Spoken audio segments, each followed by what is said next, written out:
கார்த்திகை மார்கழி அப்படின்னு சீசன் பார்க்காம மனசு முழுக்க அந்த மணிகண்டனோட முகத்தை நினைச்சுக்கிட்டு சுவாமியே சரணம் ஐயப்பான்னு உருகி நிற்கக்கூடிய உலகம் முழுக்க இருக்கக்கூடிய ஐயப்ப பக்தர்களுக்காகவே யாரும் இதுவரைக்கும் சொல்லாத ஒரு உன்னதமான ரகசியத்தை இன்னைக்கு வீடியோல பார்க்கலாம்.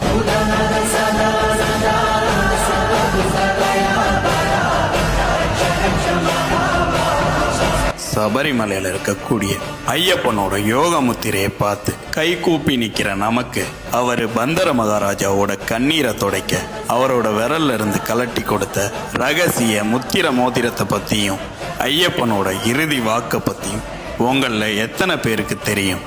பந்தல மகாராஜாவோட வளர்ப்பு மகனா வளர்ந்த மணிகண்டன் தன்னோட அவதார நோக்கம் முடிஞ்சு யோக நிலைக்கு மாற சபரிமலை காட்டுக்குள்ள புறப்படுறாரு.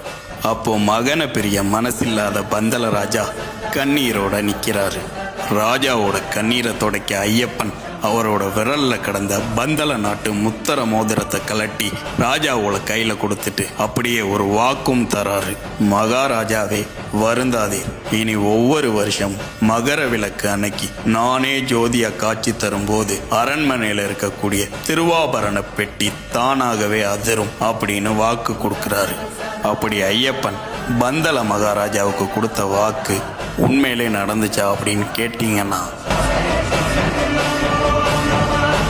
அவர் சொன்னபடியே இன்னைக்கு வரைக்கும் ஒவ்வொரு வருஷமும் வரக்கூடிய ஜனவரி மாதம் ஐயப்பனோட நகைகள் அடங்கிய அந்த திருவாபரண பெட்டியை பந்தல அரண்மனையை விட்டு வெளியே கொண்டு வரக்கூடிய அந்த ஒரு நொடி தானாகவே அதிரும். இது மட்டும் கிடையாது, எங்கிருந்தோ வரக்கூடிய ஒரு பருந்து பெட்டிக்கு மேல வட்டம் அடிச்சு வழிகாட்டிக்கிட்டே சபரிமலையோட சன்னிதானம் வரைக்கும் கூடவே போகும். இது ஏதோ பறவையோட இடப்பெயர்ச்சியா இருக்கலாம் நீங்க நினைச்சீங்கன்னா, இன்னைக்கு நேத்து கிடையாது, பல 100 வருஷமா ஒரு குறிப்பிட்ட நாள்ல ஒரு குறிப்பிட்ட நேரத்துல மட்டும் இது நடக்குது. ஏன்னா இது அந்த மணிகண்டனோட வாக்கு.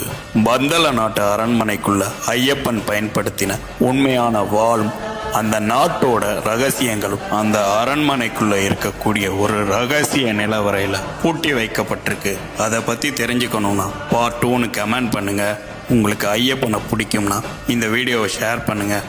மறக்காம நம்மளை ஃபாலோ பண்ணிக்கோங்க.